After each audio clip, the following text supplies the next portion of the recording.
All right, guys, today we're going to talk about stretches for your low back, because people often ask me, how do you stretch your low back? So here's what happens. Why does your back spasm? Why do you get tight? So in life, right, we should have a nice curve, a neutral low back, a nice curve in our lumbar spine.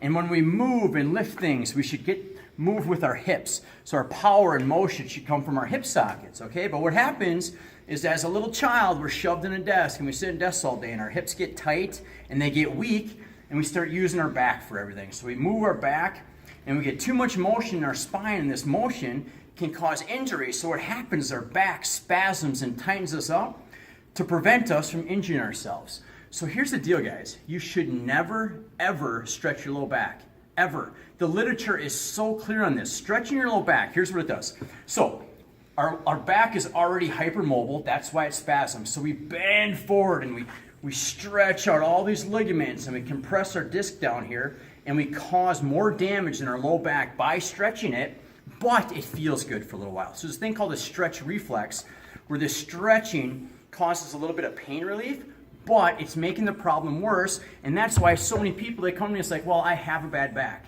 I mean, just the truth is, nobody has a bad back. You earned a bad back, and you're doing things to maintain a bad back. Now we got to break that cycle and do things to earn a good back. And I've been there, man. I've blown a disc in my back. I couldn't get my shoes on. I couldn't get off the floor, but I healed it by doing proper motion.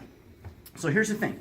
You never want to stretch your low back. What you want to do is build the strength and endurance, especially the endurance of your torso, to stabilize your spine. And then we want to work on mobilizing our hips to get motion from our hips as opposed to our low back, all right? So some of the common things that are recommended are, here, this one here, where you push up like this, or do these.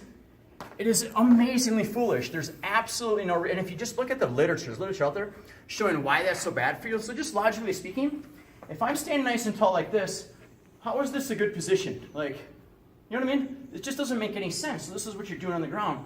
So if anything, you want to brace and maintain a nice, strong, stable torso and get motion. That's why a lot of people see your backs hurt all the time, because you're just so weak and your endurance is so bad down there, your hips are so bad down there. And now, especially important, I just worked with a woman today on this, is in the morning, you never, ever, ever stretch first thing in the morning.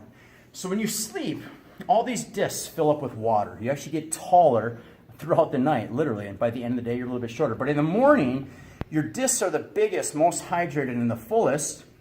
So if you get up and you bend over and you stretch, that's when you're most likely to injure it, okay? So never stretch in the morning. At least be on your feet for a half hour. That's why when you get up in the morning, you're kind of stiff. It's like, oh, God.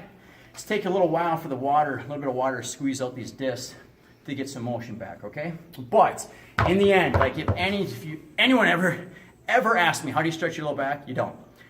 The one mobility, I mean, you should have some spinal mobility. The one that you can do is just the cat-camel. This one right here, where you're just getting spinal mobility without any compressive load on your disc, okay? So I hope that it will help a lot of you if you apply it, all right? So never, ever, ever stretch your low back.